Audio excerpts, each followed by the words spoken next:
Hi, it's Kimball Sargent here, and I'm a Nikan self-care coach. I'm also a psychotherapist and an advanced practice nurse.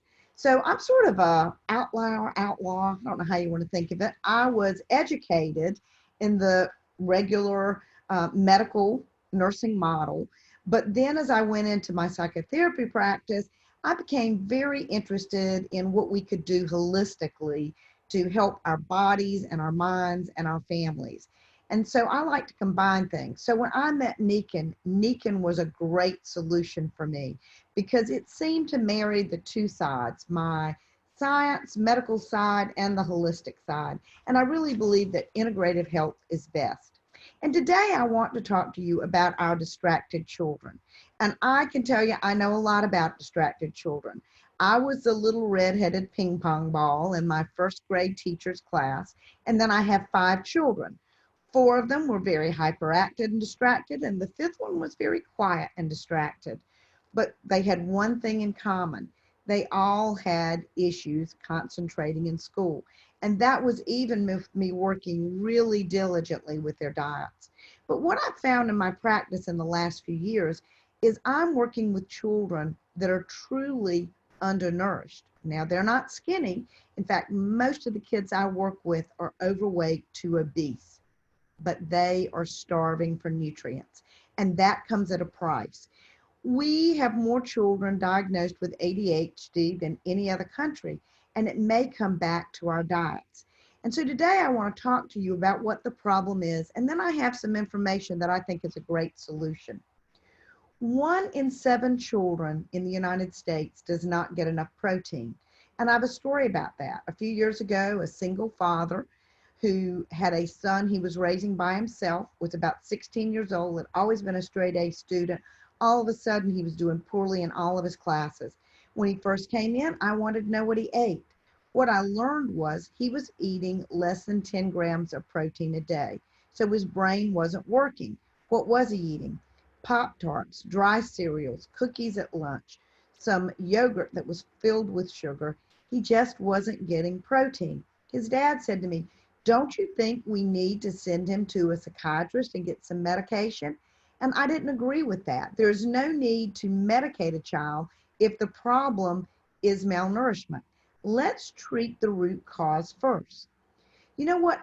It's been found in research that 30% of the total calories that children take in are coming from snacks with no nutritional value, desserts, and candy. That's what our kids are living off of.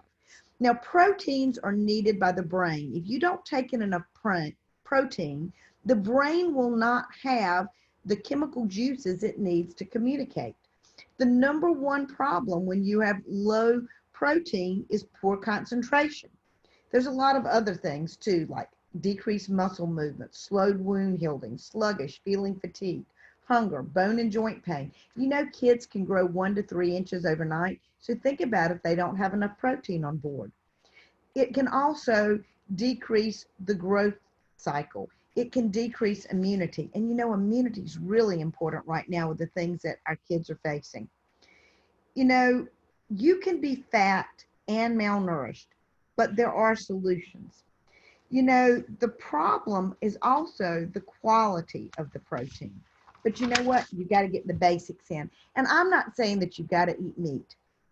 There are very good vegetable protein um, choices, but you have to make them. And if you choose to be a vegetarian or vegan, you've got to watch your diet more closely, and you have to watch your child's diet more closely.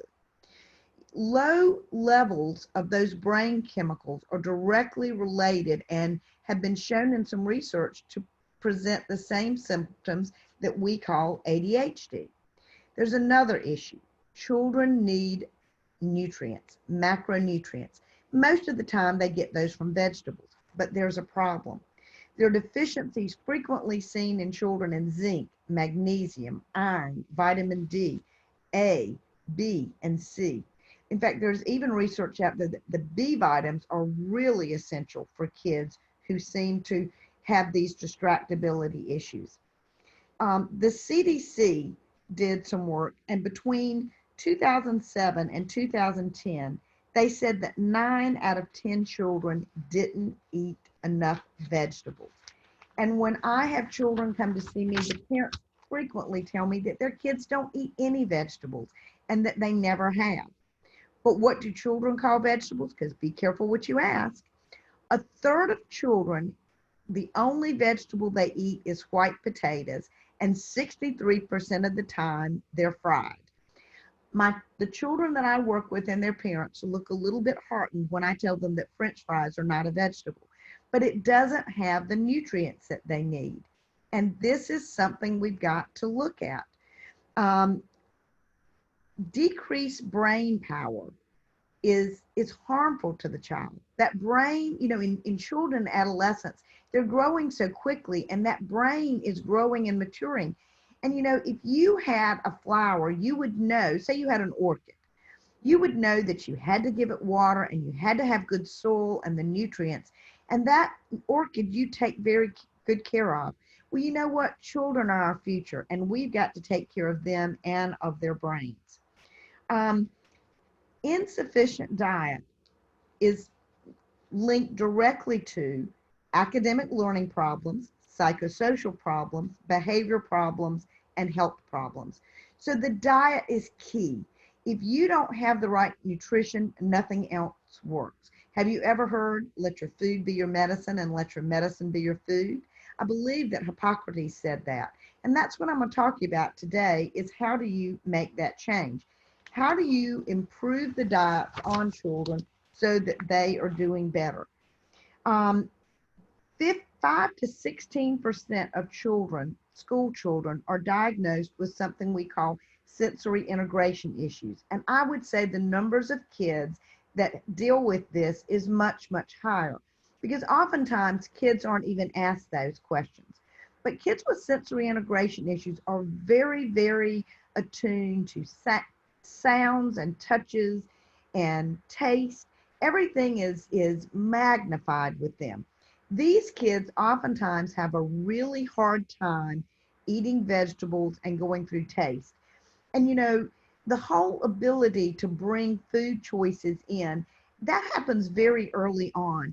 And I was reading recently that there's really very few vegetable choices in baby food anymore. Now, I didn't know much about that because I was a mom who made all my kids baby food. I bought some of that canned stuff and I smelled it and it stunk. And I was like, I can't make my babies eat that. So I just made my own.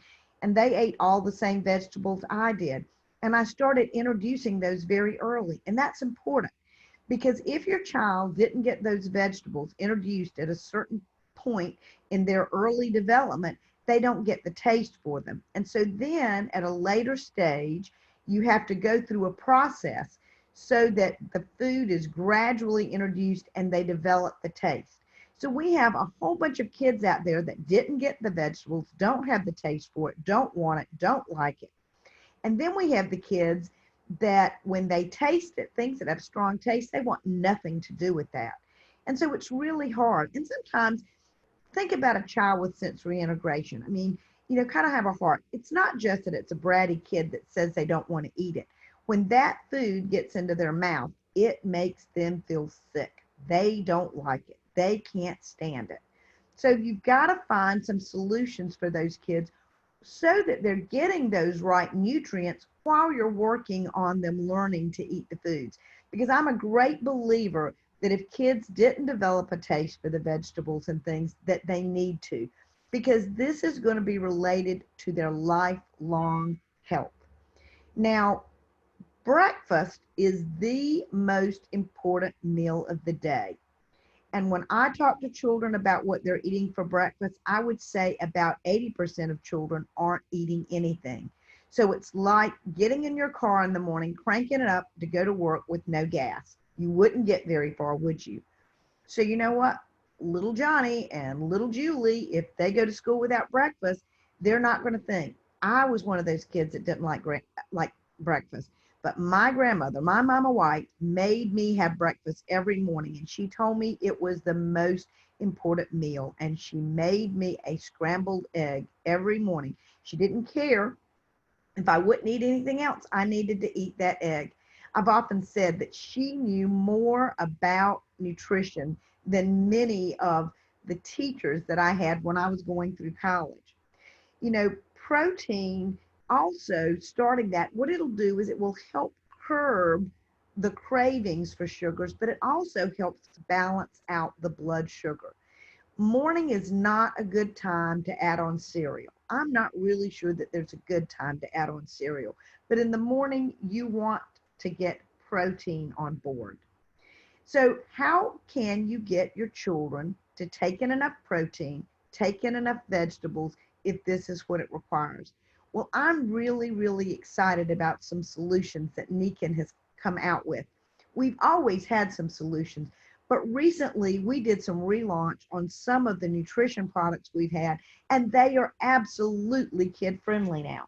Now, one of my favorites is our Vital Balance Shake Mix. Now, it has a vanilla flavor. It's very mild. Kids really like it. It doesn't, some shakes don't have a great texture, but this one does. And this shake is packed with B vitamins. And there is research that's been done on Europe in the importance of B vitamins with children who have attention issues.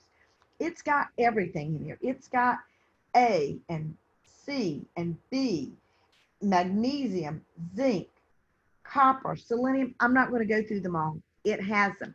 So you can mix it with water. You can mix it with dairy. If your child can't take dairy, you could use rice milk or almond milk. But this, it tastes really great with just water. And what do you say? Well, my kid does not like vanilla. Well, you could put some fruits in there, or I've got a couple of other options that are really good. I talked about you need to get the vegetables in. Well, Nikan also has developed something called the Kinsen Total Vegan Drink Mix. I love this.